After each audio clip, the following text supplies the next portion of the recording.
Dignitaries, Dr. Makhdoom Farooqui sir, Principal, Dr. Rafiq Zakaria College for Women. The invited guests were Mr. Praveen Kumar sir, IPS Commissioner of Police. We have with us Mrs. Nirmala Pardesi ma'am, Senior Police Inspector, City Chowk Police Station. The another guest today is with us Mr. Mangesh Jalpap sir, Senior Police Inspector, Begumpura Police Station. Mr. Kadir Deshmukh, API Cyber Crime, Police Headquarters, Chhatrapati Sambhaji Nagar. Advocate Sheikh Asma, Special Public Prosecutor, JNFC Court, Chhatrapati Sambhaji Nagar. Mr. Naila ma'am, MBBS, Mumbai, Pacific Hospital. Our esteemed resource person, Dr. Shahazi Bhosle sir. IQSC Coordinator, Professor Paithankar sir, Mrs. Seema Nusrat Madam, Vice Principal Junior College, Mr. Nadeem Pasha sir, who has taken great efforts in organizing this program, heads of the departments of our college, teachers and students from Maulana Azad College of Arts, Science and Commerce, Ikhra School, Fatima Girls School, our faculty members and dear students. Today we have not gathered here. This Yuvati Mehava stands firmly on the belief that a woman is not just the foundation of a family, but the guardian of values, vision and vitality of society. When a woman is empowered with education, confidence and opportunity, she does not uplift only herself, but she uplifts an entire generation. The journey from protection to power is the journey from silence to leadership, from dependence to decision making, and from limitation to limitless potential. Today, this program is a step forward that journey, a platform where young women recognizes their strength and accept their responsibilities as the architects of tomorrow. On this meaningful occasion, I extend a warm and proud welcome to you all who believes that empowering women is not an option but a necessity for stronger nation and a secure future. Welcome to you all to this Yuvati Mehava, where power begins with purpose and purpose shapes generations. So today we have chosen a very correct topic for this Yuvati Mehava, that is from protection to power. A woman transformed. सम्माननीय व्यासपीठ, पत्रकार बंधुओं, यहाँ के सब teachers और सब इकट्ठा हुए स्टूडेंट्स,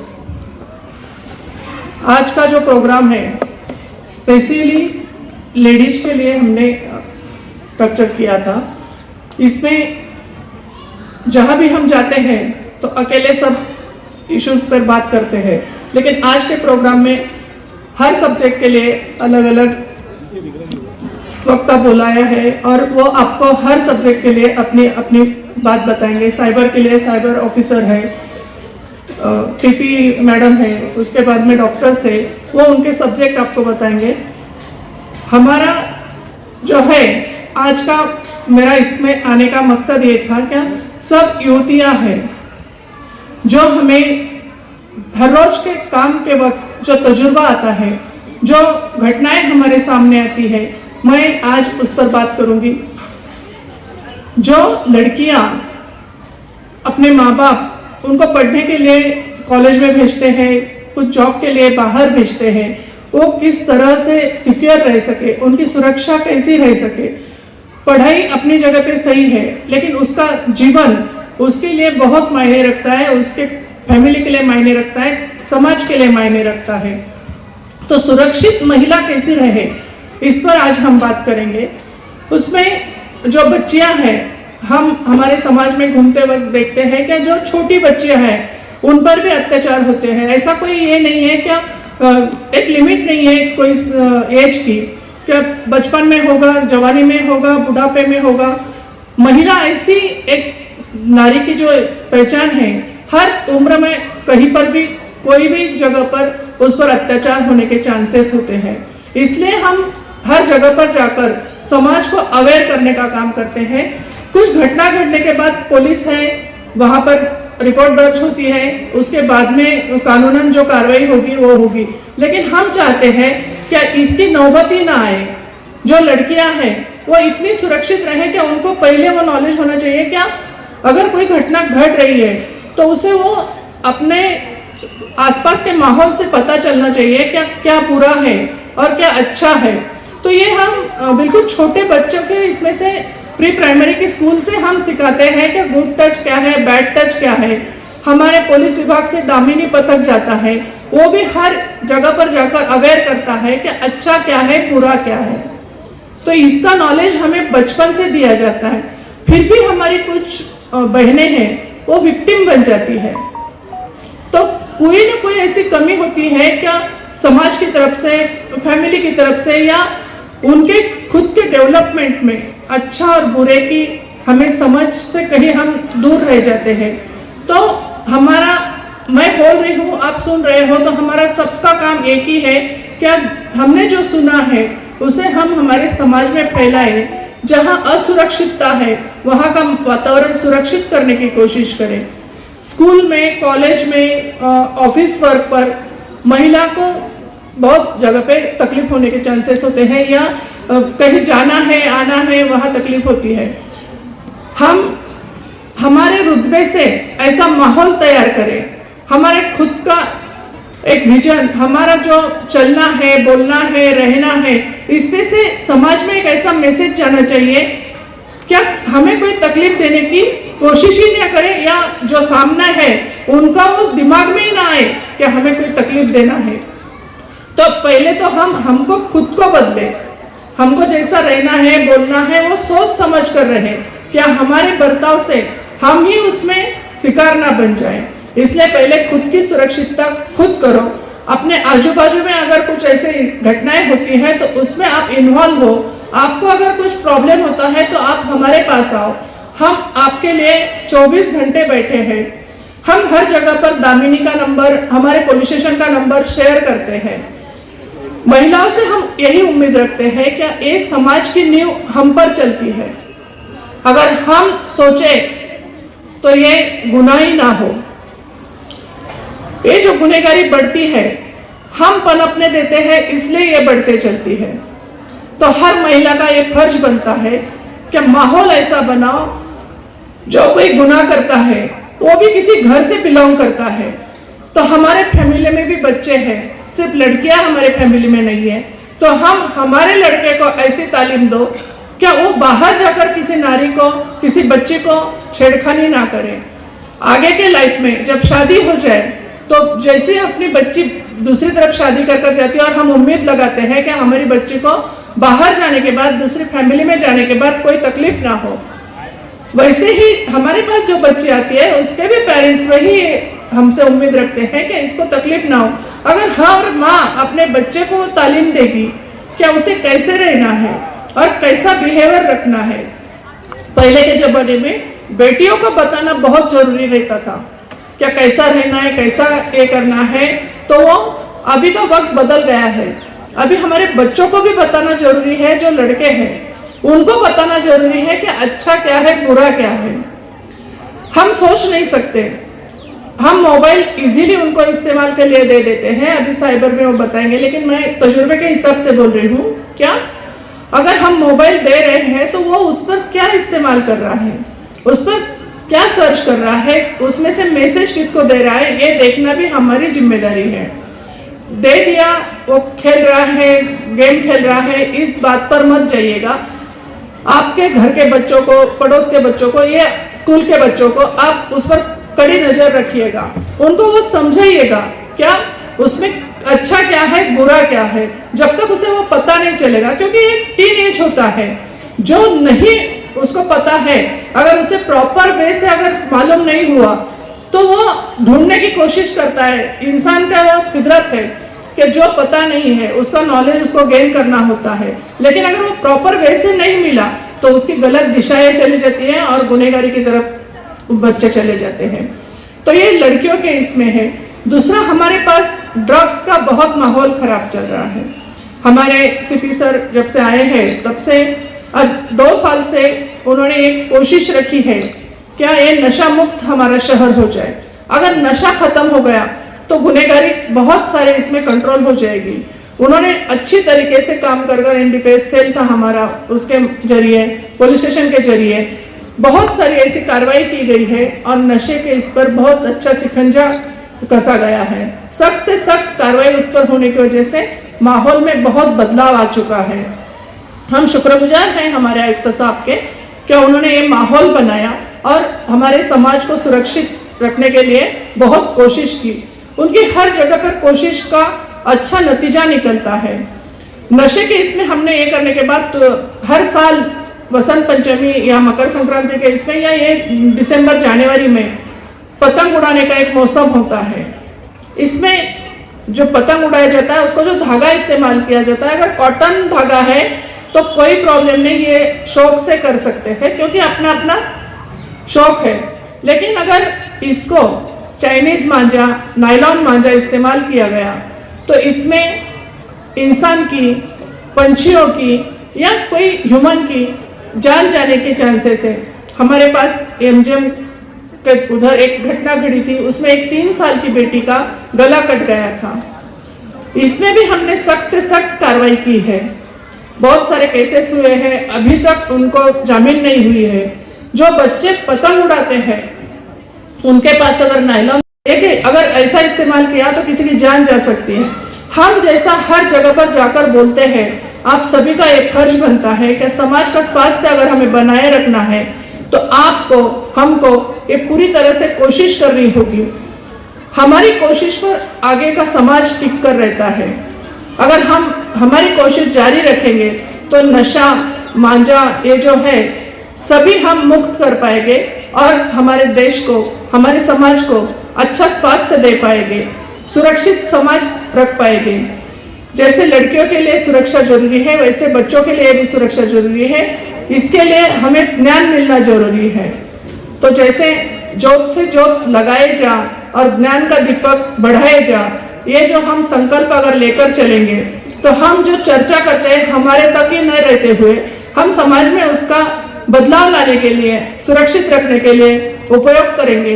ऐसा इस कार्यक्रम के हिसाब से हम कसम लेते हैं। आपने बहुत शांति से मुझे सुना और बहुत सारे वक्ताओं को बात करनी है। मैं आप सभी का शुक्रगुजार करती हूँ और मेरे शब्द को पूर्ण विराम देती हूँ। जय हिंद, जय Maharashtra. Makhdoom Farooqui sir, vice principal Vidya Pradhan madam, city Chowk police स्टेशनच्या वरिष्ठ पोलीस निरीक्षक श्रीमती निर्मला परदेशी मॅडम, तसेच व्यासपीठावर इतर सन्माननीय सदस्य, या ठिकाणी उपस्थित कॉलेजच्या सर्व शिक्षिका, पत्रकार बंधू तसेच सर्व विद्यार्थिनी, या ठिकाणी आज हा जो कार्यक्रम आयोजित केला आहे त्या कार्यक्रमाचे उद्देश जो आहे ते निर्मला परदेशी मॅडमने आपल्याला यापूर्वी सांगितलं आहे। त्यांनी महिला सुरक्षा या विषयावर खूप सुंदर मार्गदर्शन केलं, काय करायला पाहिजे काय नाही याबाबत आपल्याला माहिती दिली। तसेच आता या कार्यक्रमाचा जो उद्देश आहे पोलिसांच्या दृष्टीने सांगायचं म्हटलं तर आजकाल ज्या घटना घडत आहेत ते पाहता सोशल अवेअरनेस निर्माण करणं खूप गरजेचं झालेलं आहे। पोलिसांचं जे काम आहे गुन्ह्याची उकल करणं, बंदोबस्त करणं, तपास करणं किंवा जे इतर जी कामं आहेत ते तर महत्त्वाचे आहेत, पण त्या व्यतिरिक्त सोशल अवेअरनेस निर्माण करणं आजकाल खूप गरजेचं आहे, जेणेकरून आपण जे म्हणतो prevention is better than cure, precaution घेणं खूप गरजेचं आहे। त्याकरता माहिती असणं खूप आवश्यक आहे। तर ती माहिती देण्याकरता आज आम्ही माननीय पोलीस आयुक्त प्रवीण पवार सर यांच्या आदेशाने आणि मार्गदर्शनाखाली आम्ही या ठिकाणी उपस्थित आहोत. मॅडमने जो विषय घेतला त्याबद्दल मी आता जास्त काही बोलणार नाही. पण दुसरा एक जो गंभीर विषय आजकाल महत्त्वाचा झाला आहे हे सायबर सुरक्षा आणि ऑनलाईन फ्रॉड याबाबत मी थोडंसं बोलणार आहे. आपल्याला माहिती आहे आमच्याकडे जे तक्रारी येत आहेत आजकाल त्यात सायबरच्या तक्रारींचं प्रमाण खूप मोठ्या प्रमाणात आहे. यातून कुणी लहान मोठा किंवा श्रीमंत गरीब हाच माणूस फसवतात असं काही नाही. प्रत्येक वर्ग म्हणजे समाजातला प्रत्येक जो वर्ग आहे तो श्रीमंत असो किंवा गरीब असो तर आजकाल ह्या सायबर फ्रॉडमध्ये प्रत्येकांना गंभीर परिणाम भोगावे लागत आहेत. आमच्याकडे तक्रार येते त्याच्यावरून आम्हाला जाणवतं की ही समस्या खूपच मोठी आहे आणि यापुढे आणखी वाढत जाणार आहे. त्या दृष्टीने थोडंसं अवेअरनेस असणं खूप गरजेचं आहे. ऑनलाईन फ्रॉड कसे होतात याबाबत आपल्याला थोडेफार पेपरमधून बातम्यामधून समजले असेल त्याही तरी मी थोडक्यात आपल्याला सांगतो. आजकाल डिजिटल अरेस्ट म्हणून एक प्रकार आलेला आहे. डिजिटल अरेस्ट, त्या डिजिटल अरेस्टमध्ये आपल्याला एक फोन कॉल येतो. फोन कॉलमध्ये आपला नातेवाईक म्हणा किंवा आपलं स्वतःचं कुठलं तरी पार्सल आलं आहे याच्यामध्ये कुठलं ड्रग्ज सापडलं आहे किंवा एअरपोर्टमध्ये करन्सी सापडली, फेक करन्सी सापडली, कुणी आपले बाहेर परदेशात नातेवाईक असेल त्यांच्याकडून तुम्हाला पार्सल आलं म्हणून कॉल येतो आणि त्याच्यात ड्रग्ज वगैरे म्हणा किंवा इतर काहीतरी संशयित वस्तू मिळून आली आहे असं तुम्हाला पहिल्यांदा कॉल येतो. मग नंतर ते सांगतात का आता तुम्हाला पोलिसांचा फोन येईल. दुसरा कॉल परत आल्यानंतर व्हिडिओ कॉल येतो. त्यातमध्ये एक पोलीस स्टेशन तयार केलेलं असतं त्यांनी संपूर्ण. समोर एक अधिकारी बसलेला दिसतो तुम्हाला, ड्रेसवर दिसतो. तुम्हाला असं वाटतं खरंच एक पोलीस स्टेशन असेल, पोलीस स्टेशनमधून कॉल आहे. तो पोलीस अधिकारी जो सांगतो तुम्हाला असं असं तुमच्यावर आता आम्ही कारवाई करणार आहे, तुम्हाला आम्ही अरेस्ट केलं आहे, तुम्ही आता इथून हालायचं नाही, आम्ही सांगतो ते त्याप्रमाणे कारवाई करायची. मग ते तुमचे बँक डिटेल्स घेतो, फोन नंबर बँक डिटेल्स जे असतील ते मागून घेतो आणि ते बँक डिटेल्स आपण घाबरून त्याला कळवल्यानंतर तुमच्या बँक खात्यातले जे पैसे आहेत ते सर्व वर्ग करून घेतात, म्हणजे त्याचे ट्रान्सफर करून घेतात. अशा भरपूर प्रकार घडलेले आहेत. यात जवळजवळ 30 लाख 50 लाख इथपर्यंत अमाऊंट लोकांच्या विड्रॉ करून घेतलेल्या आहेत. आणि याच्यानंतर डिजिटल अरेस्टमध्ये जवळजवळ दिवसभर 2-2 दिवस त्या व्यक्तीला अरेस्ट केलं असं सांगून बसून ठेवलेलं. म्हणजे ते लोक जेणेकरून तात्काळ पोलीस स्टेशनला जाऊन तक्रार करतील आणि पोलिसांना ॲक्शन घेता येईल असं होऊ नये म्हणून 2-2 दिवस त्यांना डिजिटल अरेस्ट करून ठेवलेलं आहे. तर यातून आपण लक्षात घ्यायचं आहे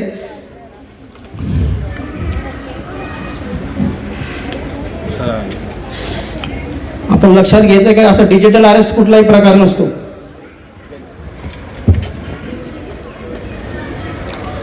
या ठिकाणी शहर विभागाचे माननीय ACP सागर देशमुख साहेबांचं आगमन झालं आहे, त्यांचं मी स्वागत करतो.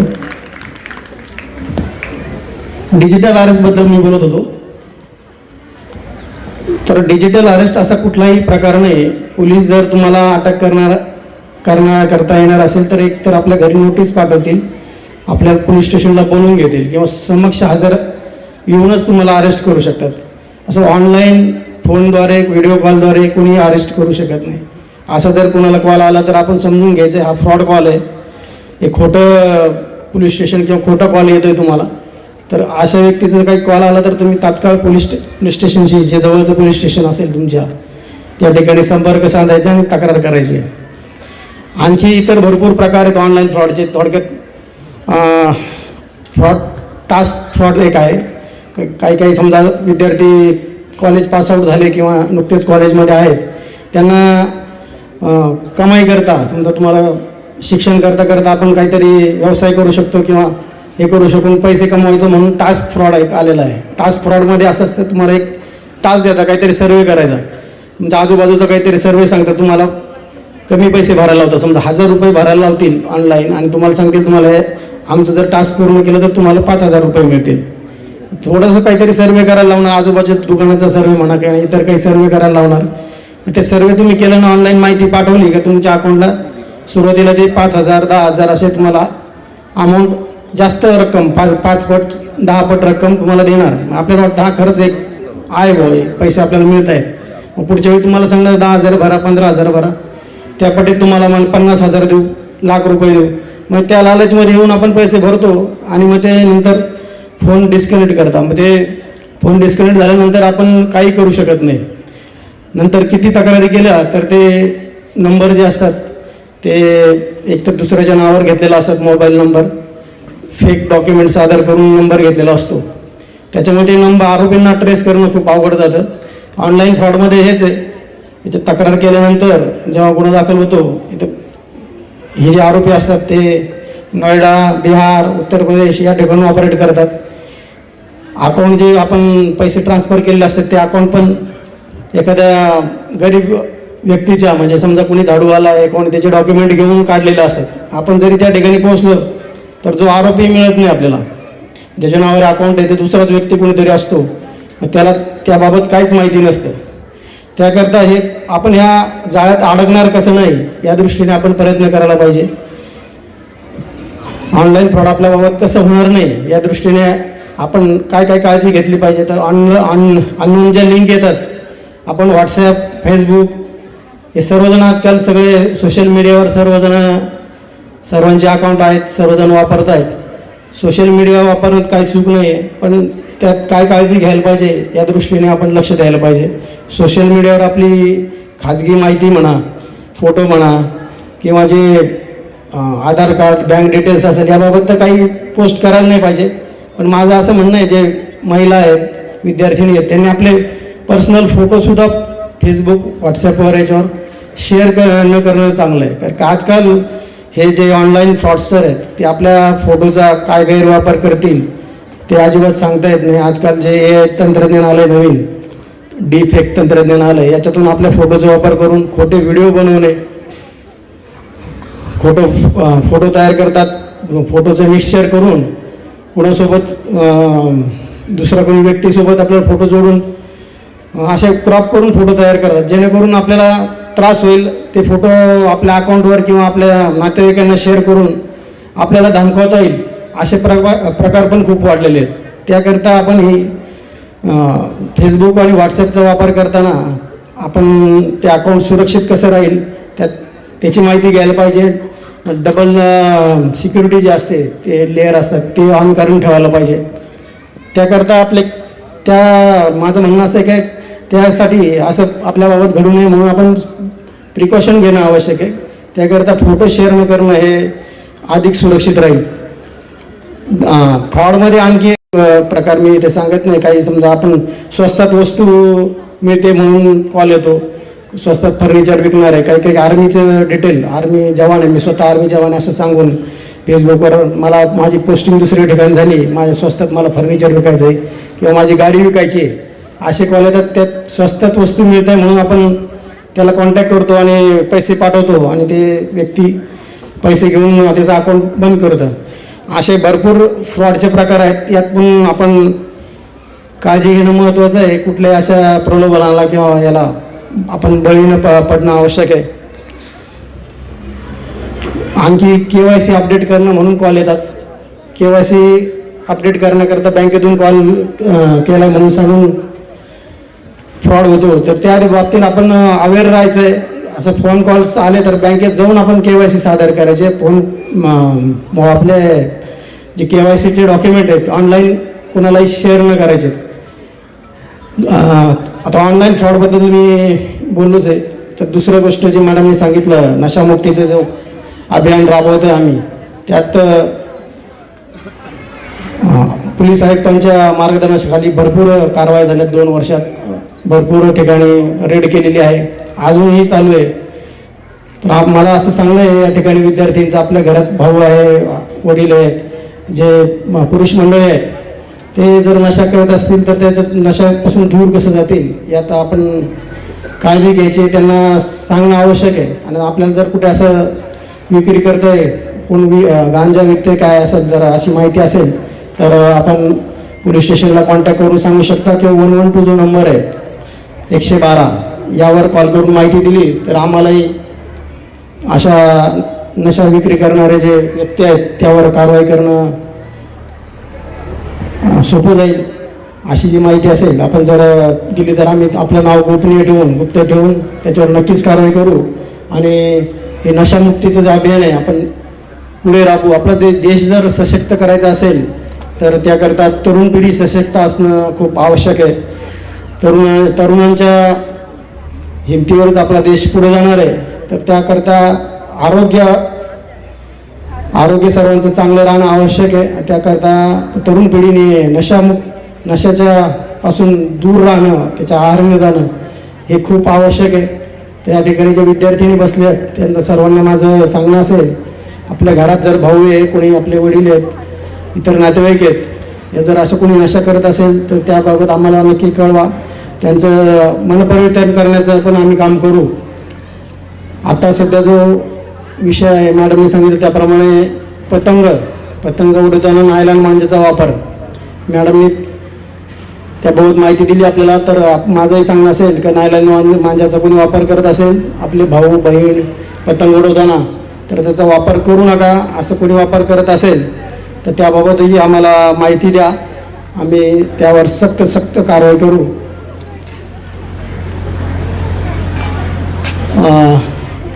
इतर जे विषय आहेत ते मॅडमने मांडलेलेच आहेत आणि आणखी बरेच वक्ते माझ्यानंतर बोलणार आहेत. तर या ठिकाणी मला बोलण्याची संधी दिली त्याबद्दल मी सर्व आयोजकांचे पुन्हा एकदा आभार मानतो. धन्यवाद. उसके आधार पे अपनी विचारसरणी बनती थी, बरोबर है. हमारे टाइम में तो वैसे ही था. आप जैन जी है, आपके टाइम में मोबाइल आ गए, हमारे टाइम में नहीं था इतना, स्मार्टफोन ही नहीं थे कॉलेज तक. तो अब जब जॉब को लगे तब स्मार्टफोन आए, तब लिया हमने. तो आपका जो है दुनिया में क्या चल रहा है आप तुरंत पता कर सकते हैं, बरोबर है. अभी पहले वैसा नहीं था, जितना न्यूज में आएगा उतना ही सच मान के चलना पड़ता था, या न्यूज़पेपर में जो आएगा वही सच मान के अपना जो है हम सोच बनाते थे. जो छपता है या पोस्ट करते हैं लोग, वो देखने के बाद में हम अपना सोच बनाते हैं, बरोबर है ना. अपना किताबों से ज़्यादा हमारे विचारसरणी, हमारे दिमाग में जो ज़्यादा इफेक्ट बनता है वो सोशल मीडिया से, बरोबर. और आपको एक आधा सब्जेक्ट, एक आधा टॉपिक के बारे में पता करना है, यानी क्रिप्टो वगैरह, क्रिप्टो के बारे में कितनों को पता है? Please hands up. बहुत कम, 5% लोगों को पता है. क्रिप्टो ये कंसेप्ट क्या है, अगर आप टीचर को पूछेंगे तो उनको भी ज़्यादा उसमें डिटेल नहीं है, क्योंकि ये नई कंसेप्ट है. लेकिन अगर आप गूगल पे सर्च करेंगे तो आपको तुरंत पता चल जाएगा कि ये है क्या, बरोबर है. तो आजकल जो है इंटरनेट का यूज़ ये बढ़ गया है, और लॉकडाउन से तो ज़्यादा ही बढ़ गया है. मजबूरी में देना पड़ा आपके हाथों में मोबाइल, बरोबर है ना. हाँ, तो सोशल मीडिया ऐसी चीज़ है, उसको जैसा इस्तेमाल करें वैसा कर सकते हैं. आपको एक केस स्टडी बताऊंगा. मेरे पास वो केस थी, पुणे की केस थी. उसमें एक शादी.com पे अकाउंट बना हुआ था लड़कियों का. तीन लड़कियां थी अलग अलग, मतलब एक दूसरे से पहचान नहीं थी. पहली लड़की का मैं नाम रखूंगा ए, और दूसरी बी, और तीसरी सी. तो ए लड़की का दिसंबर 2021 में एक लड़के से पहचान हुई, शादी.com पे मुलाकात हुई, 1-2 मुलाकात हुई, और वो लड़के ने भरोसा जीत लिया. भरोसा जीतने के बाद में क्या बोला कि मुझे पैसों की तुरंत ज़रूरत है, मेरे पिताजी एडमिट है, मुझे पैसे चाहिए, मैं तेरे नाम पे लोन ले लेता हूँ और उसके हफ्ते मैं भरूंगा, अपन 2-4 महीने में क्लोज कर देंगे. ऐसा बोल के वो लड़की के नाम पे 21 लाख रुपीस का 3 बैंक से लोन लिया, बरोबर है. ये दिसंबर 2021 की बात. उसके बाद में 1 महीना होने के बाद में जस्ट फरवरी मंथ में 2022 में वो लड़के ने दूसरी लड़की को पकड़ा. उसके साथ भी सेम ऐसे ही किया, बस उसको कारण अलग बताया कि बाबा मुझे बैंक का टारगेट कंप्लीट करना है, तो मुझे लोन लेना है. तो उसको भी 4-5 बैंक में अप्लाई किया पहचान से. 3 बैंक का लोन पास हुआ, 42 लाख रुपीस. 42 लाख रुपीस वो लड़की के अकाउंट पे आया, और उसने लड़के को भेजा, बाद में ओके हो गया. फिर अगले मंथ मार्च में और तीसरी लड़की को पकड़ा उन्हें.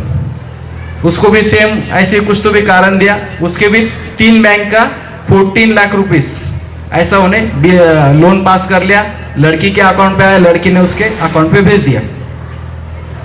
ये मार्च महीने की बात. फिर अभी हफ्ता भरने का बारी आया अप्रैल में, तो अप्रैल में उसने हफ्ता नहीं भरा. तो फिर ये तीनों लड़कियां उसको खोजते खोजते उसके घर पे जब गई तो पता चला कि उनके साथ फसनुक हो गई है. उन्हें तीनों लड़कियों का मिला के 76 लाख रुपए का लोन लिया था, और खुद दुबई इधर उधर जाके शॉपिंग वगैरह करके ऐश कर लिया. ऑलरेडी वो शादीशुदा था. तो ऐसा होता है सोशल मीडिया से. ये एक उदाहरण है, लाइव उदाहरण है। उसके ऊपर हमने क्राइम डिटेक्ट किया, लेकिन रिकवरी सिर्फ 4 लाख रुपए की हुई, उससे ज़्यादा नहीं हो पाई क्योंकि उन्हें सब खर्चा कर दिया था। तो अभी भी वो लड़कियां लोन भर रही है, ज़्यादा नहीं, 2-3 साल पहले की बात है, इसलिए लोन भरना पड़ रहा है। पूरी पेमेंट उनकी वो लोन में जा रही है, घर पे कुछ बता नहीं सकती, बिना घर पे बताए ये सब किया था। तो ऐसा होता है। तो सोशल मीडिया को अवॉइड करना है। आप मुझे बेसिक बातें बता सकते हैं कि सोशल मीडिया अकाउंट या फेसबुक अकाउंट या इंस्टाग्राम अकाउंट बनाने के लिए बेसिक बातें क्या है? इधर से कोई बेसिक बातें, कोई भी एक खड़े हो रहे के बताओ। येलो दुपट्टा, येलो स्कार्फ, हाँ आप चश्मिश, बताओ बताओ बताओ, बता सकते हैं बेसिक बातें? नहीं, इधर से कोई? ठीक है, बेसिक बातें 2 ही चाहिए, आपका फोटो चाहिए और आपका नाम चाहिए। फोटो और नाम 2 ही बात बेसिक चाहिए सोशल मीडिया अकाउंट बनाने के लिए। तो आप कैसा है, अगर मेरा नाम कदीर देशमुख है, अगर कदीर देशमुख नाम के आप फेसबुक पे अकाउंट सर्च करेंगे तो बहुत सारे मिलेंगे, लेकिन मेरा फोटो का एक ही अकाउंट मिलेगा, लेकिन वो मैंने डाला ही नहीं है तो वो भी नहीं मिलेगा।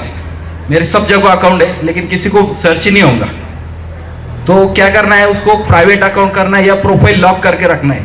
आप सोशल मीडिया अकाउंट यूज कीजिए, लेकिन अगर आपने प्रोफाइल लॉक किया तो आप, एक उदाहरण देता हूँ, आपके घर के में आप कहीं बाहर जाते हैं तो आपके घर को ताला लगा के रखते हैं, बरोबर, कुलूप लगाते हैं ना, लॉक। आपके घर में दूसरा आप अनजाना व्यक्ति अगर आ जाए तो आपको अच्छा लगेगा क्या? नहीं ना, आपके विदाउट परमिशन। तो ये सोशल मीडिया का भी वैसी है, फेसबुक का या इंस्टाग्राम का। आपका प्रोफाइल जो है, आपने जिसको फ्रेंड बोल के एक्सेप्ट किया है वही देख सकता है, प्रोफाइल लॉक किया तो। अगर आपने जिसको एक्सेप्ट नहीं किया है, अननोन पर्सन, वो देख ही नहीं सकता। मतलब आपके फ्रेंड के पास ही आपके घर की चाबी होंगी एक प्रकार आपके सोशल मीडिया पर इसकी। तो उसके लिए आपका फेसबुक प्रोफाइल लॉक करके रखना है। इंस्टाग्राम के बारे में वो प्राइवेट अकाउंट बोल के करके रखना है, ठीक है। उसके बाद में अभी जो नया ट्रेंड चालू है वो है व्हाट्सअप हैक का। व्हाट्सअप हैक बहुत ज़्यादा हो रहा है, एपीके फाइल वगैरह आ रही है अकाउंट पे, और सभी का हो रहा है, लड़कियों के साथ भी हो रहा है। तो उसके लिए एक नॉर्मल एक सेटिंग मैं आपको बताऊंगा, अगर जिसके पास मोबाइल है प्लीज ओपन कर लीजिए, व्हाट्सएप ओपन कीजिए।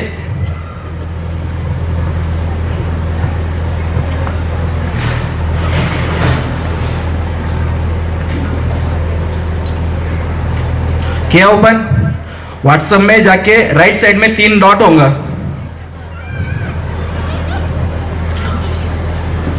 राइट साइड में 3 डॉट होगा, उस पर क्लिक कीजिए। क्लिक करने के बाद में सबसे नीचे सेटिंग आएगा, सेटिंग पे क्लिक कीजिए। क्या? उसके नीचे सबसे देखिए, उसके 3-4 नंबर पे प्राइवेसी का ऑप्शन आएगा, प्राइवेसी पे क्लिक कीजिए। 2 नंबर को प्राइवेसी ऑप्शन है, क्लिक किया। क्लिक करने के बाद में सबसे नीचे सेकंड लास्ट एडवांस का ऑप्शन आएगा, एडवांस के ऑप्शन पे क्लिक कीजिए। क्या? ठीक है। उसके बाद में वहां पे जो है 3 ऑप्शन दिए हुए हैं, ब्लॉक अननोन अकाउंट मैसेज, ये ऑन कर लेना है। Protect IP address in calls, ये ऑन कर लेना है। साथ ही डिसेबल लिंक प्रीव्यू, ये ऑन कर लेना है। अगर ये आप ऑन कर लेते हैं तो आपका जो मोबाइल है वो हैक करने के चांसेस एकदम कम हो जाते हैं। जो रेगुलर आपने सुना होगा कि मोबाइल हैक हो रहे हैं, अभी मेरे पास एक आया था, उसका इंस्टाग्राम अकाउंट हैक हुआ था, मतलब टेलीग्राम अकाउंट, तो उसका सेटिंग करके दिया, वापस उसको एक्सेस दिला दिया। अगर आपका इनकेस ये सब करने के बाद में भी अगर हैक होता है तो कुछ नहीं करना है, हमारे पास आना है, हम आपको वो रिकवर करके देंगे। पर आपको अगर एपीके फाइल आती है, .apk फाइल अननोन नंबर से या फिर नोन नंबर से भी आती है, तो वो डाउनलोड करना नहीं है, वो हैकिंग के लिए इस्तेमाल होती है। पीएम किसान की आती है, अभी ई चलन का ट्रेंड चालू है। मुझे सवेरे फोन आया, मेरा मैनेजर दोस्त है आईसीआईसीआई बैंक में, उसका जो बॉस है उसका व्हाट्सएप अकाउंट हैक होगा, और सभी जो जितने ग्रुप में है वो उसका मैसेज जा रहे हैं एपीके फाइल के, तो उसके जरिए दूसरे भी अकाउंट हैक कर लेते हैं। तो ये याद रखना है, ठीक है। और अभी अगला एक बताऊंगा, अभी पढ़ाई करो और उसके ऊपर शेयर मार्केट पे इन्वेस्ट करना है तो करो बिंदास, ठीक है। किसी को कोई सवाल करना है? नहीं? ठीक है। अभी आपको साइबर क्राइम का हेल्पलाइन नंबर पता है? कोई बता सकता है प्लीज? नहीं? सोशल मीडिया यूज करते ना यार आप, तो वहाँ पे देखते ही नहीं क्या हमारे एडवर्टाइजमेंट 1930 ये हमारा कंप्लेंट नंबर है।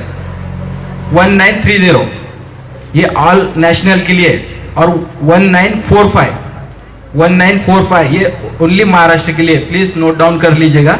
1945 ये सिर्फ महाराष्ट्र के लिए। अगर आपका कोई पैसे वगैरह फ्रॉड होता है बहुत सारे प्रिकॉशन करने के बाद में भी, तो वो नंबर पे आप कॉल करके कंप्लेन कर सकते हैं। ऑनलाइन आपका आ जाता है, या आपको उस पर नहीं जम रहा है तो आप हमारे पास आइए, हम ले लेंगे आपकी तुरंत कंप्लेंट। या फिर आपको आना नहीं है, फोन पे भी बिजी आ रहा है फोन, क्योंकि बिजी रहता है कंटिन्यू, तो आप online cybercrime.gov.in please note down कर लीजिए। cybercrime.gov.in ये वेबसाइट पे भी ऑनलाइन अप्लाई कर सकते हैं आप, वो कंप्लेंट हमारे पास ही आती है। या फिर ये भी नहीं जम रहा है तो आप हमारे पास आइए, रिटर्न लेके आइए, या फिर हम खुद ले लेंगे आपकी रिटर्न। बस फ्रॉड अगर अब होता है तो 2-3 घंटे के अंदर तुरंत आइएगा, क्योंकि अपना तभी चांसेस ज्यादा होता है रिफंड का। नहीं तो उसके बाद जैसा आप आते हैं ना, तो उतना अपना चांस हमारा कम हो जाता है फ्रॉड अमाउंट रिटर्न लाने के लिए। ठीक है? और आप कंप्लेंट देते हैं तो कंप्लेंट के साथ में आपको जो ट्रांजैक्शन के स्क्रीनशॉट है वो भी जोड़ना होते हैं, आपकी अकाउंट डिटेल भी भरना होती है। ये हुआ फ्रॉड कंप्लेंट के बारे में। लेकिन आपका सोशल मीडिया अकाउंट का अगर कोई फ्रॉड होता है, मतलब आपके साथ कुछ होता है, आपका फेक अकाउंट बनता है। फेक अकाउंट बनने के लिए सामने वाले को क्या चाहिए पहले बताया मैंने, 2 ही चीज चाहिए, आपका फोटो और आपका नाम। वो इतने पे आपको आपका फेक अकाउंट बनाएगा, आपके दोस्त रिलेटिव को मैसेज करेगा और बोलेगा कि मुझे पैसे दो। वो क्या करता है, अरे यार अपने फ्रेंड ही अपने से पैसे मांग रही है, उसको कुछ जरूरत होगी, वो भेज देते हैं। वो ये भी नहीं देखते कि सामने वाले का QR कोड भेजा है, नंबर भेजा है, वो उसका है या किसी और का, तुरंत भेज देते हैं। ऐसा कितने ही लोगों के साथ हुआ है, बहुत सारे ऐसा। मतलब जो महसूल रेवेन्यू डिपार्टमेंट के ऑफिसर है उनके साथ भी हुआ है, पुलिस डिपार्टमेंट के ऑफिसर है उनका भी फेक अकाउंट बना के लोगों से पैसे मांगे गए हैं, ऐसा हुआ है। तो शक्य तो अपना प्रोफाइल लॉक रखिए, फोटो मत लगाइएगा। और आपको अगर फेमस होना है इंस्टाग्राम फेसबुक के मार्फत, तो दिल की तैयारी रखिए, हमारे नाम का फेक अकाउंट बनेगा। आपको एक फेमस पर्सनालिटी का नाम बोलूंगा, जन्नत जुबैर का अकाउंट पता है किसी को? सब पहचानते होंगे, इन्फ्लुएंसर है। उसके फेक अकाउंट कितने होंगे, है कि नहीं? अच्छा ठीक है, गौतमी पाटिल को पहचानते, महाराष्ट्र के सभी पहचानते। उसके फेक अकाउंट कितने होंगे पता है? मैंने चेक किया था तो 30 थे।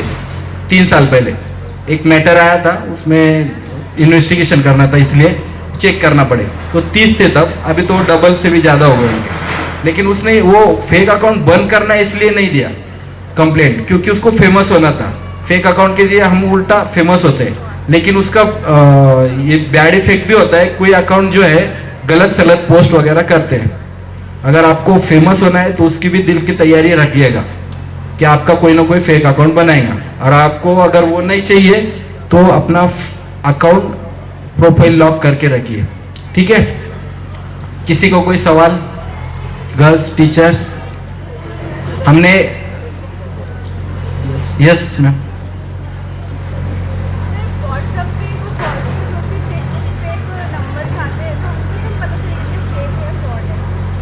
व्हाट्सएप पे जो आपको मैसेज आते हैं वो फेक है क्या फ्रॉड है?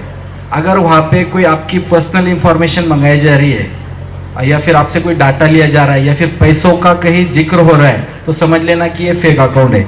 यानी अननोन नंबर से APK फाइल अगर आपको आ रही है तो वो फ्रॉड, उसका सामने वाले का नंबर तो एक तो हैक हुआ है, या फिर वो फ्रॉडस्टर का नंबर है। वो हमें कोशिश करता है कि हम भी वो ये किया जाए। साथ ही आपको शेयर मार्केट के स्कीम के भी मैसेज आते होंगे आपके नंबर पे, क्योंकि आप जो इंस्टाग्राम पे फेसबुक पे सर्च करते हैं ना, उसी के आधार पे आप लोगों को देखो मैसेज आते हैं। क्योंकि ये जो गूगल है ना, अपनी इंफॉर्मेशन शेयर करता है, मतलब बेचता है, तभी उनको इनकम आता है। वरना गूगल को हम क्या देते हैं, 1 रुपया भी देते हैं हमारे जेब से? नहीं देते ना।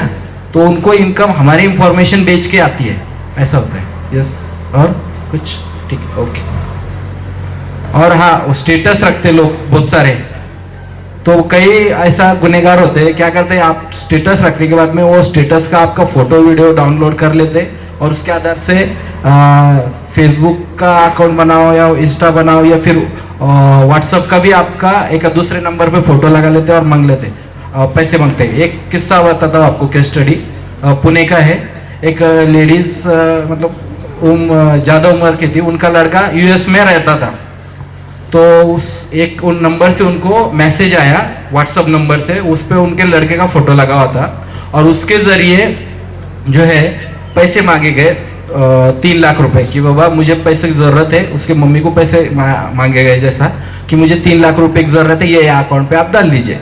वो लेडीज ने कुछ सोचा नहीं, नाइट का टाइम था उधर यूएस तब का, तो ये लेडीज ने पैसा सेंड कर दिया। सेंड कर देने के बाद में और एक मैसेज आया थोड़ी देर बाद कि बाबा मुझे और 2 लाख की जरूरत है और भेजो। फिर ये लेडीज को थोड़ा डाउट आया, तो इसने फिर कॉल किया लड़के को, रेगुलर कॉल। तब समझ में आया कि उसने मांगे ही नहीं पैसे, साइबर फ्रॉडस्टर ने वो पैसे ले लिए, ऐसा हुआ था।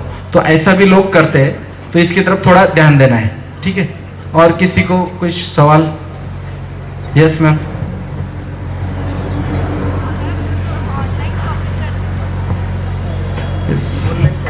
हाँ बोलिए। ठीक है बोलिए।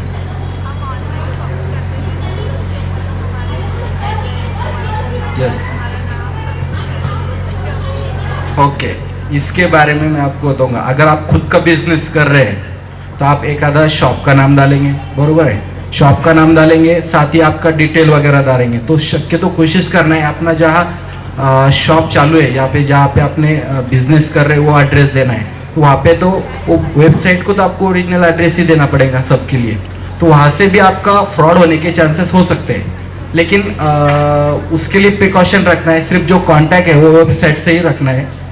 और आप अगर कुछ परचेस करते हैं तो फेसबुक, इंस्टाग्राम, इस पे ज़्यादातर फ्रॉड लिंक ही आते रहते हैं। फ्रेंड सर्कल बहुत तुरंत बना लेती है अननोन लड़के से या लड़की से, सामने वाला कौन है ये पता भी नहीं करती, चैटिंग वगैरह करती है। तो ऐसे ही सेम एक केस आया था हमारे पास, यहाँ की ही लड़की थी, तो उसका चैटिंग वगैरह हुआ, उन्हें कुछ फोटो शेयर वगैरह की और उसके आधार पे उसको ब्लैकमेल वगैरह हुआ। ब्लैकमेल हुआ तो हमारे पास ही ऐसा हुआ, तो हमने आरोपी डिटेक्ट वगैरह क्या जो कार्रवाई करना थी वो कर दी। लेकिन आपने प्रिकॉशन ये लेना है कि अननोन नंबर या अननोन अकाउंट भी होगा तो उससे चैटिंग वगैरह जो है अपना थोड़ा इग्नोर करना है, उसको अवॉइड करना है, उसको चैटिंग मत करो, आमने सामने बात करने का एंजॉयमेंट लो, ठीक है। आमने सामने जब बात करेंगे तो ओरिजिनल एंजॉयमेंट लाइफ का वही है। हमारे टाइम में ऐसा नहीं था, फोन वगैरह नहीं थे, तो हमने हमारे लाइफ का अच्छे से एंजॉय किया है, ठीक है। अगला एक सेटिंग बताना है आपको। आपका प्ले स्टोर है आपके मोबाइल में, प्ले स्टोर ओपन कीजिए प्लीज।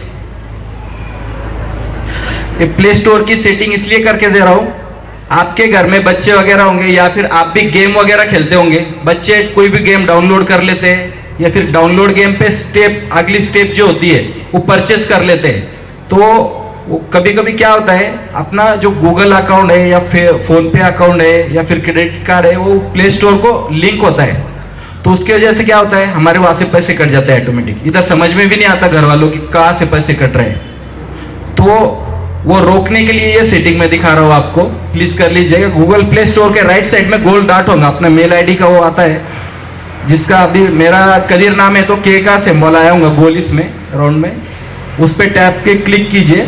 नीचे होगा 4 number option, payment and subscription दिख रहा है, उसके ऊपर क्लिक कीजिए।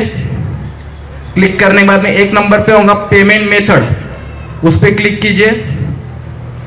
किया क्लिक, अभी क्या दिख रहा है, किसने इधर क्लिक किया मुझे बता सकते हैं क्या? ठीक है, आप मैडम तुम्हें सांगा क्या दिखते, क्या दिख रहा है आपका वहां पे? कुछ दिख रहा होगा, फोन पे गूगल पे का कुछ दिख रहा है?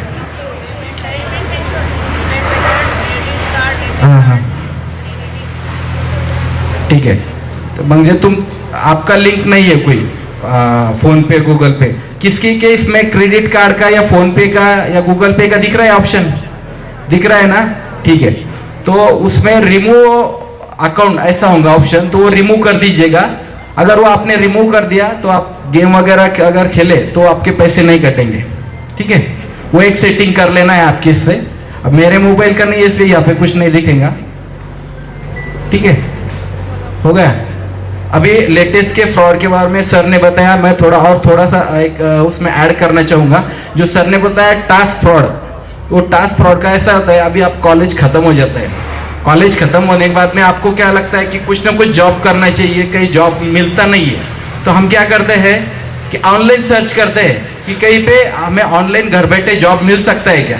तो हम उसके लिए क्या करते हैं, फेसबुक पे या इंस्टाग्राम पे या फिर कहीं और naukri.com वगैरह यहाँ पे अपना प्रोफाइल वगैरह डाल देते हैं, shine.com पे प्रोफाइल डाल देते हैं, या फिर उधर से हमें मेल वगैरह आते हैं कि बाबा ऐसा ऐसा टास्क है, तो अगर आप करेंगे यूट्यूब को रिव्यू अगर देंगे, बढ़िया रिव्यू उनको कमेंट देंगे तो आपको ऐसे ऐसा पैसे मिलेंगे। तो ये ट्रेंड चालू है। वो क्या करते हैं, पहले यूट्यूब को एक आधे चैनल को आपका रिव्यू देने को लिए बोलते हैं कि आप 5 रिव्यू दो, आपको पर रिव्यू 50 रुपये, 100 रुपये, 200 रुपये ऐसा मिलेंगे। और वो हम 3-4 ये देने के बाद में वो पैसे भी बेचते हैं ओरिजिनल में। तो वो हो गया कि वो बोलते हैं ये स्टेप हो गई, अपनी अगली स्टेप के लिए आपको दूसरा अकाउंट का ऐसा करना पड़ेगा, उसका भी रिव्यू अच्छा देना पड़ेगा, उससे आपको ज़्यादा पैसे मिलेंगे। तो ऐसा हमें लालच देते हैं फिर, लेकिन उसके लिए क्या बोलते हैं, आपको इन्वेस्टमेंट करना पड़ेगी। सर ने जैसा बताया 5-10 हज़ार जो भी है, तो वो बोलते हैं 5,000 इन्वेस्टमेंट करो, उसके ऊपर आपको दूसरे दिन 20%, 30% ज़्यादा बढ़ के मिलेगा, मतलब 5,000 है तो 8,000 वगैरह मिलेगा। तो हम क्या करते हैं 2-3,000, 5,000 करते हैं। तो पहले 1-2 बार क्या करते हैं, हमें रिटर्न भी देते हैं, हाई रिटर्न 5,000 डाले, दूसरे दिन 8,000 वापस भी दे देते हैं रिव्यू देने के बाद में। तो ऐसा बोल के ये करते हैं। और फिर उसके बाद में क्या करते हैं, फिर बोलते हैं आपका जो है कैटेगरी बढ़ गई है, A++ कैटेगरी हो गई, आपको ज़्यादा इन्वेस्ट करना पड़ेगा, यानी 50,000, 1 लाख, 2 लाख ऐसा इन्वेस्ट करने पड़ेगा। अगर किसी ने 1 लाख रुपए इन्वेस्ट किया, इन्वेस्ट करने बोलते हैं, इन्वेस्ट करने के बाद में फिर बोलते हैं रिव्यू वगैरह दो, फिर हम ये करते हैं, वो पैसे वापस मांगते हैं, तब वो क्या बोलते हैं कि नहीं आपको और इन्वेस्ट करना पड़ेगा। फिर हम और इन्वेस्ट करते हैं, हम रिव्यू देते हैं, फिर वो हम पैसे निकालने जाते हैं तो वो फिर से वही बोलते हैं कि आपको और इन्वेस्ट करना पड़ेगा। ऐसा इन्वेस्ट करते करते हमें 2-4-5 लाख का, किसी को करोड़ों का ऐसा चुना लग गया है। तो ऐसा करना नहीं है, ऐसा कोई हाई रिटर्न का वगैरह नहीं है। और इन्वेस्टमेंट फ्रॉड, शेयर मार्केट का भी जो फ्रॉड चालू है फिलहाल कि आप हमारे पास इन्वेस्टमेंट करो, हमारे चैनल को ज्वाइन करो, हम एक शेयर के प्राइस के बारे में आपको बताएंगे कि वो 5 दिन में 5%, 20% बढ़, ये प्रोडक्ट परचेस करो, वो प्रोडक्ट परचेस करो, तो ज़्यादातर फ्रॉड होते हैं। तो वहाँ से शक्य तो टालिएगा।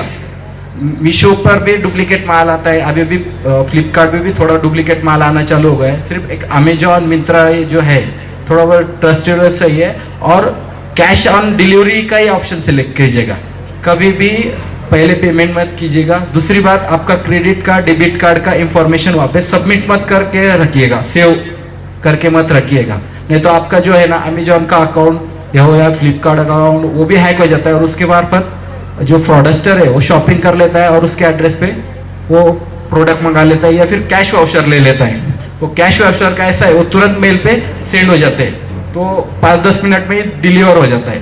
तो हमको जो है रिकवर करना इम्पॉसिबल होता है। लेकिन अगर उसने एक आधा प्रोडक्ट परचेज किया है तो वो हम रिकवर करने के चांसेस रहते हैं, क्योंकि वो डिलीवर होने के लिए 2 से 3 दिन तो भी मिनिमम लगते हैं, तो हम वो रिफंड करते हैं उतने पैसे। दूसरी बात, आपका क्रेडिट कार्ड, डेबिट कार्ड होगा आपका सबका, गूगल पे होगा, बराबर है, तो किसने लिमिट लगाई है पर डे की कि बाबा मेरे आज का, मैं किसी को भी अंदाज होता है कि मैं आज 500 रुपये से ज़्यादा नहीं खर्चा करूँगा, या फिर 1,000 रुपये से ज़्यादा नहीं खर्चा करूँगा। तो ऐसा किसने लिमिट लगाया है आपका पर डे का, 1,000 रुपये या 5,000 का? किसी ने नहीं लगाया, ठीक है। क्या करना है, अगर क्रेडिट कार्ड हो या डेबिट कार्ड हो, आपका पर डे का खर्चा कितना है उसके हिसाब से अंदाज लेना है। बाबा मेरा पर डे का खर्चा सिर्फ 1,000 रुपये हो सकता है ज़्यादा से, या फिर 2,000, स्टूडेंट के हिसाब से 1,000 रुपये बहुत हो गए। अगर 1,000 रुपये आपका खर्चा है तो 1,000 रुपये की लिमिट लगा देने का है आपके सेटिंग में जाके, गूगल पे, फोन पे और इंटरनेट बैंकिंग पे जाके सेटिंग कर देने का है। इनकेस आपका सब प्रिकॉशन लेने के बाद में भी आपका अकाउंट हैक हो जाता है तो आपके ज़्यादा से ज़्यादा फ्रॉड कितना होगा, 1,000 रुपये का, उसके ऊपर नहीं होगा। समझ में आया? ये सभी इसको करना है, गूगल पे, फोन पे, पेटीएम और भी इंटरनेट बैंकिंग जो भी होगा वो। दूसरी बात, आपका सोशल मीडिया और बैंक से लिंक जो मेल आईडी है किसका सेम एक ही है? Please hands up. आपका सोशल मीडिया को लिंक एक मेल आईडी होगा और वही मेल आईडी आपके बैंक के अकाउंट को भी लिंक है। ऐसा कितनों का है? प्लीज, काफी लोगों का है। तो ये अलग अलग रखना है। आपका सोशल मीडिया के लिए आप क्या कीजिए, अलग से मेल आईडी बनाइए, उसको कुछ पैसे नहीं लगते, फ्री में होता है। और बैंक के लिए अलग रखिए, आपके ऑफिशियल काम के लिए अलग रखिए, पर्सनल काम के लिए अलग रखिए। 2-4 मेल आईडी रखिए, कुछ होता नहीं। क्यों? अगर आपका सोशल मीडिया अकाउंट अगर हैक हो जाता है, उसके जरिए आपका मेल आईडी भी हैक करता है। मेल आईडी के लिए में आपका पर्सनल इंफॉर्मेशन सब होती है, बैंक से रिलेटेड हो या फिर पर्सनल आपके डॉक्यूमेंट भी सेव होते हैं। तो उसके जरिए आपको पर्सनल इंफॉर्मेशन अगर चली गई, बैंक की इंफॉर्मेशन चली गई, तो आपका बैंक अकाउंट वो खाली कर देंगे। बरोबर है? तो इसके लिए हर एक के लिए अलग अलग मेल आईडी रखना है। ठीक है? हाँ, और किसी को कोई सवाल? Any questions? मेरा पीपीटी है एक, लेकिन अभी यहाँ पे नहीं दिखा सकते। अगली बार अगर हमारा लेक्चर ऑर्गेनाइज किया गया हॉल में वगैरह, तो हम वहाँ पे पीपीटी प्रोजेक्टर पे दिखाएंगे, उस पर अच्छे से मैं आपको एक्सप्लेन करके दिखाऊंगा। इधर से कोई सवाल? ठीक है, ठीक है, थैंक यू। जी sir, awareness program doctor Rafiq Zakaria college for women और city Chowk police station, Begumpura police station, ACP साहब और सीपी साहब के गाइडेंस के अंदर आज हम जो है तो युवती मेला जो है ऑर्गेनाइज़ करे हैं, जिसमें बहुत सारे जो इश्यूज़ चल रहे हैं, जैसा नायलॉन मांझा से लेकर वुमेन एम्पावरमेंट तक, ये सब इसकी थीम है। और बच्चियों ने बहुत अच्छे स्ट्रीट प्ले और ड्रामास भी बनाए हैं जो प्रेजेंट किए जाएंगे, और बहुत अच्छा जो है पूरा पुलिस डिपार्टमेंट का सपोर्ट रहा है। इससे बच्चियों का कॉन्फिडेंस बढ़ा है। सागर देशमुख साहब भी जो है यहाँ पर आए हैं और गाइड किया है, और बहुत सारे इश्यूज़ पर यहाँ गाइडेंस मिला है। जैसा परदेसी मैडम ने जो है तो लड़कियों को जो है तो सेफ्टी और प्रोग्रेस के लिए बताया है, और जो है तो जगता साहब जो सीनियर पीआई है बेगमपुरा के, उन्होंने बच्चियों को जो है तो सेल्फ़ कॉन्फिडेंस के बारे में और कैसे वो रह सकते हैं। और देशमुख साहब ने बताया है कि साइबर क्राइम के बारे में। अस्मा मैडम जो स्पेशल पब्लिक प्रोसिक्यूटर है, वो भी बच्चियों को गाइड कर रही हैं। तो इस तरीके से बहुत सारा जो है तो एनजीओज़ ने मिलकर, ख़ास तौर पर जो है नदीम पाशा और पुलिस डिपार्टमेंट के जो इरफान साहब है, उन्होंने इसमें बढ़ चढ़ के हिस्सा लिया है इसको बहुत सक्सेसफुल बनाने के लिए। और इससे उम्मीद ये है कि ये लड़कियों को बहुत अच्छा एक्सपोजर होगा और उनका कॉन्फिडेंस बढ़ेगा। एम्पावरमेंट की एक हमारी स्टेप है। Thank you ma'am. पहले तो पुलिस डिपार्टमेंट को बहुत बहुत बधाई। बहुत बढ़िया प्रोग्राम है ये। सोशल मीडिया पब्लिक के लिए यानी जहाँ राहत है, वहीं पे बहुत जहमत का भी काम कर रहा है, प्रॉब्लम आ रहे हैं उनको। तो ये अवेयरनेस बहुत अच्छा प्रोग्राम था, इस पर रोशनी डाली। बराबर है। हमारे माननीय पुलिस आयुक्त प्रवीण पवार सर, इनके मार्गदर्शन में हर पुलिस स्टेशन के अंतर्गत अलग अलग विषय पे, सब्जेक्ट पे हम प्रोग्राम लेते हैं। अवेयरनेस का प्रोग्राम जारी है, वुमेंस अवेयरनेस होगा, महिलाओं के लिए प्रोग्राम होगा, नशे के लिए होगा, या अभी का फिलहाल का जो मांझा का है ये चल रहा है। तो इससे उनकी संकल्पना ये है कि गुनहगारी को कम करने के लिए सिर्फ कानून का और गुने दाखिल करना ये बस नहीं है। तो पहले हम समाज को बता दें क्या कर सकते हैं, गुनाह कम होने के लिए क्या कर सकते हैं। इसके लिए हम अवेयरनेस प्रोग्राम हर जगह पर लेते हैं। आज का जो युवती मेलावा लिया है, इनके पीछे प्रिंसिपल सर की, नदीम पाशा जी, हमारे जो पुलिस स्टेशन के इरफान ने, इन्होंने बहुत मेहनत ली है और बच्चों ने भी उसमें अच्छा सहभाग दिया है।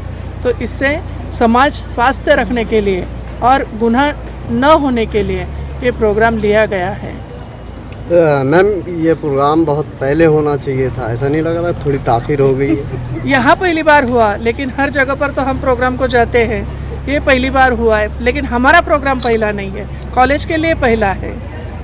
महिलाओं की सुरक्षा को लेकर आप कौन सा उपक्रम चला रही है, खासतौर पे कॉलेज के विद्यार्थिनियों को? हमारे पास दामिनी का है, पुलिस आयुक्त कार्यालय की तरफ से 4 पदक हमारे दामिनी के हैं।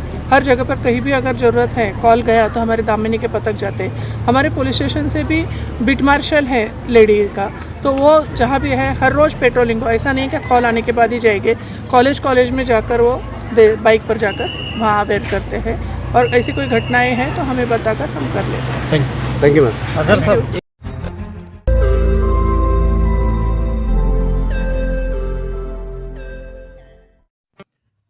रोज नई खबरों को देखने के लिए हमारे औरंगाबाद समाचार चैनल को सब्सक्राइब कीजिए और नोटिफिकेशन पाने के लिए हमारे बेल आइकन को दबाइए ताकि हर खबर की नोटिफिकेशन आपको मिलती रहे।